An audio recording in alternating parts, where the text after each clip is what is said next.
Aujourd'hui, pas de lieu farfelu, pas de forêt magique, de château ou de ruines, d'exploration mystique, mais une balade, en toute simplicité dans les ruelles de Colmar. Cette ville qui est aujourd'hui la mienne est chargée d'histoire, de mystères et de secrets que l'on va découvrir ensemble. Au programme, déambuler humblement dans les ruelles escarpées, découvrir ces vieilles bâtisses, l'ambiance de cette ville qui abrite légendes et croyances populaires. Caméra à la main, suivez-moi pour cette balade en toute simplicité, à la découverte des silences sacrés de Colmar. Aujourd'hui, petite vidéo avant de retourner dans des lieux un petit peu mystiques, dans la forêt, tout ça. Je me suis dit, pourquoi pas déjà commencer par Colmar, parce qu'il y a quand même pas mal de choses à dire ici. C'est vraiment très chargé d'histoire. Donc je vous emmène avec moi et on va du coup découvrir les silences sacrés de Colmar. Là on se dirige à la Maison des Têtes. On va voir du coup ce lieu assez emblématique de Colmar. Je vous montre ça tout de suite.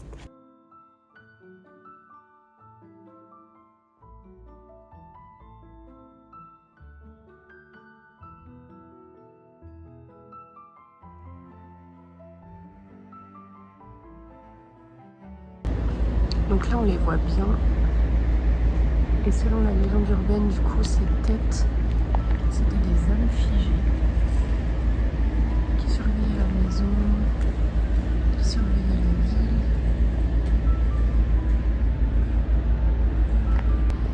Et maintenant, c'est un restaurant.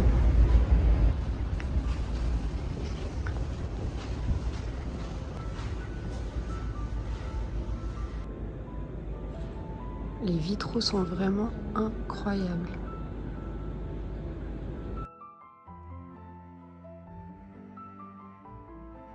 Celle-ci, elle fait vraiment très peur. Là, pour le coup, on dirait une âme figée, là.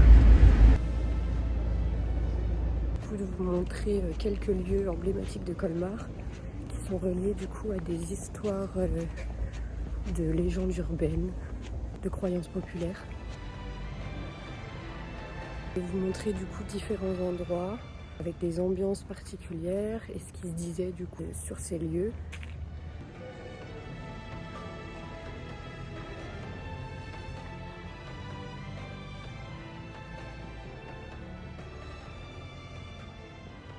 Et ce que vous voyez derrière moi, c'est la cathédrale ou collégiale en fait Saint-Martin. On y reviendra plus tard parce qu'elle a vraiment un rôle important dans l'histoire de Colmar et elle se relie en fait à certains mythes liés au canot et à la rivière de la Louche. Donc je vous en reparlerai tout à l'heure.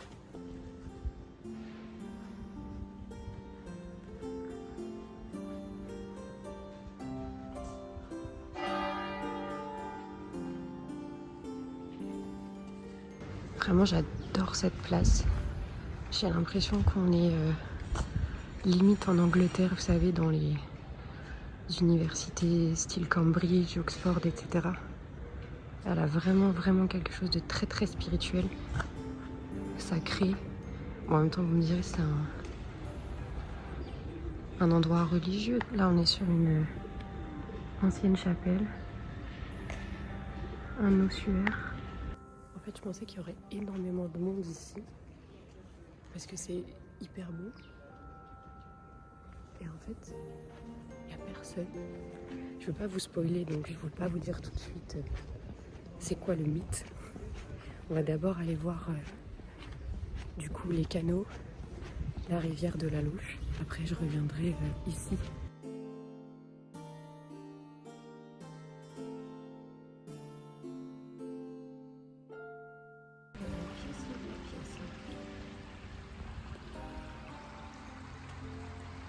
Ici, on est dans une partie de Colmar où on peut voir du coup des canaux qui sortent de nulle part d'ailleurs, parce que par exemple ici, ça commence là-bas. Ah, il y a le petit train. Ça commence là-bas et on ne sait pas d'où il arrive celui-ci.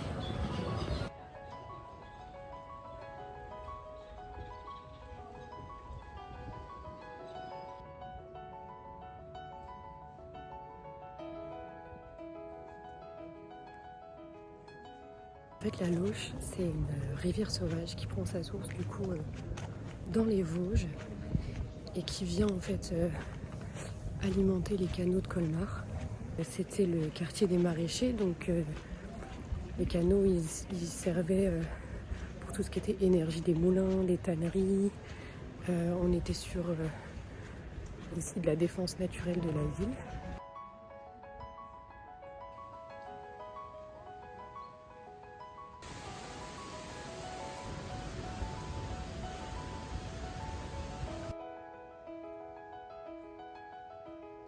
Donc là, on est vraiment au cœur de la petite Venise.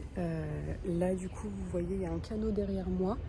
Aujourd'hui, on peut faire des balades en barque et tout ça. On n'a encore jamais fait ça avec mon chéri, mais je pense que c'est quelque chose à faire parce que c'est vraiment le truc emblématique, touristique.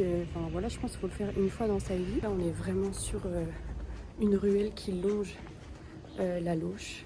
Pour en revenir au canot, c'était vraiment une richesse pour les habitants de Colmar, parce que déjà c'était de l'eau potable, comme je vous ai dit tout à l'heure, ça apportait de l'énergie pour les moulins, etc.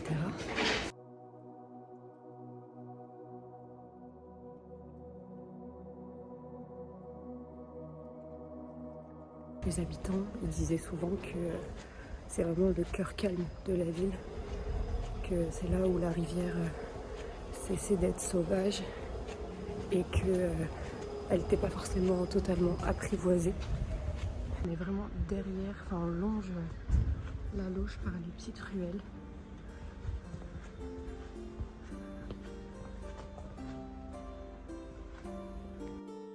Oh ça va être chouette.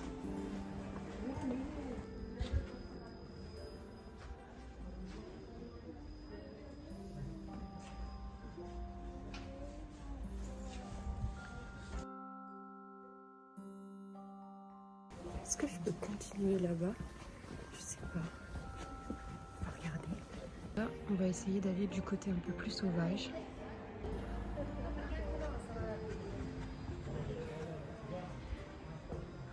Là, on est dans un super quartier qui s'appelle Bartholdi. C'est des maisons incroyables, je vais vous filmer ça après. Que je trouve hyper particulier dans les villes comme ça où il y a de l'eau qui coule entre les maisons. Ça rajoute vraiment un côté hyper apaisant. Comme une bulle en fait, où tout ralentit. C'est vraiment très particulier. Vous avez l'impression d'être ailleurs, vous êtes plus dans le bruit, c'est vraiment comme si vous étiez dans un endroit un peu hors du temps, paradisiaque. Et je trouve que ça rapporte vraiment une âme à la ville, le côté haut comme ça. Par rapport aux croyances un peu populaires de Colmar, la Lauche en fait, elle était connue pour retenir du coup des secrets. Les anciens parlaient des fois de reflets en fait qu'on pouvait voir, mais qui sont pas les tiens. Dans l'eau, la nuit, etc., quand la ville dort, on voyait vraiment ce genre de visage qui ne t'appartenait pas. Et il y a une règle qui n'est pas écrite, où les gens disaient qu'ils ne parlaient pas fort en fait près de l'eau le soir. Comme si en fait qu'il fallait pas révéler des secrets du passé, qu'ils avaient un petit peu peur. Je vais vous montrer quelques maisons. Et après on va essayer de descendre du coup du côté un peu plus sauvage pour continuer un peu la petite histoire sur les légendes, parce qu'il y en a une vraiment moi qui m'a un peu choquée. Ça m'a trop fait penser à Stranger Things. Mais du coup comment on va par là Il y a encore le petit train. Moi je vous dis pas besoin de payer le train, je vous fais la visite. Je vais aller par là, je cherche mon chemin. Regardez-moi ces maisons. On voit le pont où on était tout à l'heure. Mais j'ai pas l'impression que je puisse descendre en fait quelque part. Il n'y a pas de rive aménagée, je pense qu'il faut aller bien plus loin et là je suis à pied. Bon, en vrai je m'éloigne. Je pense que j'aurais dû prendre la voiture pour le côté un peu plus sauvage, mais j'y retournerai une prochaine fois. Ce que je vous disais par rapport au canot, c'est que en fait il disait qu'il y avait deux mondes. Un monde visible et un monde invisible. C'est vraiment ça la légende qui se dit sur Colmar, un peu genre le monde à l'envers de Stranger Things quoi. Que les canaux en fait c'était vu comme oui j'ai des petites notes, j'ai fait des petites recherches voyez-vous, mais que les canaux c'était vraiment ce qui reliait les deux mondes, qui faisait des passages en fait entre ce qu'on voit et ce qu'on voit pas, les âmes, les morts, le passé. Enfin, j'ai trouvé ça hyper ouf en fait que ce genre de mythe en fait puisse exister, enfin que des gens croient à ce genre de choses, je trouve ça incroyable. Ça disait que les lavandiers et les pêcheurs évitaient en fait au crépuscule certains bras des canaux quand l'eau devenait noire et silencieuse. Donc il y avait vraiment ce truc là de croyance vraiment véritable où les gens en fait adaptaient leurs habitudes, leurs méthodes de travail en fait en fonction de ça. Je trouve ça dingue. L'eau elle passe sous les maisons, entre les maisons. En fait des fois il y a des reflets qui sont décalés. L'eau elle devient immobile en fait à des moments sans raison alors que ça reste une rivière. Du coup ça a un peu alimenté ces trucs là de bizarre. Un peu chelou cette histoire. C'est pour ça que j'avais envie que ma vidéo s'appelle Les silences sacrés de Colmar, parce qu'en fait c'est vraiment comme des petits chuchotements, des petites légendes que les gens se murmuraient et qui ne sont pas non plus méga connues, mais qui existent. Et je trouve que ça rapporte une dimension un peu mystique à la ville. On va retourner vers la collégiale que je vous ai montrée tout à l'heure, parce que du coup vous allez voir qu'il y a un lien avec la légende que je viens de vous dire. La légende des deux mondes superposés. Il y aurait Colmar sur lequel nous on marche, etc. Mais il y aurait du coup une autre ville en dessous avec les mêmes murs, les mêmes ponts. Et là où on va, en fait ce serait l'endroit, le point d'ancrage en fait entre ces deux mondes-là, c'est-à-dire qu'ils ne se rencontrent pas. Et pareil, j'ai trouvé ça ouf de faire ce lien-là. Là, je passe par une petite ruelle du coup où on rejoint la collégiale Saint-Martin. C'est vraiment un lieu sacré. Voilà, il y a plus de monde que tout à l'heure, donc je vais pas parler trop fort. C'est une collégiale, mais qui du coup aurait été construite à partir de 1235. Donc c'est hyper ancien. Un lieu religieux qui a été construit sur un édifice qui existait déjà. En fait, avant, c'était un sanctuaire qui était plus ancien. Dans les croyances médiévales, bâtir en fait un monument religieux sur un lieu qui était déjà sacré, en fait, ça permettait de stabiliser les énergies, de protéger la ville et de créer du coup un point de liaison entre le ciel et la terre. Cette collégiale, ce serait vraiment le point de stabilité entre les deux mondes. De la ville double, ils l'appellent comme ça, là où en fait les deux Colmar ne se croisent pas.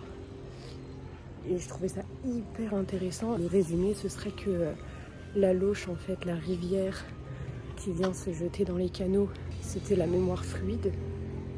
Les canaux, c'était vraiment la symbolique du passage entre les deux mondes, etc.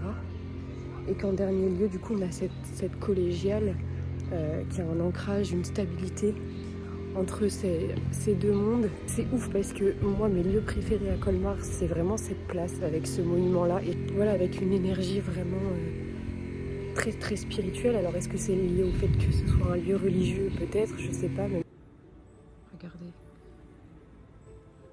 En fait, les lieux où il y a des légendes, c'est mes lieux préférés. Genre, pour le coup, il y a des légendes dessus, donc je suis contente. On a quand même fait 1h30, un peu plus de balade. Donc j'espère que ça vous aura permis de découvrir un petit peu plus l'ambiance de Colmar en général, que vous avez bien aimé les petites histoires.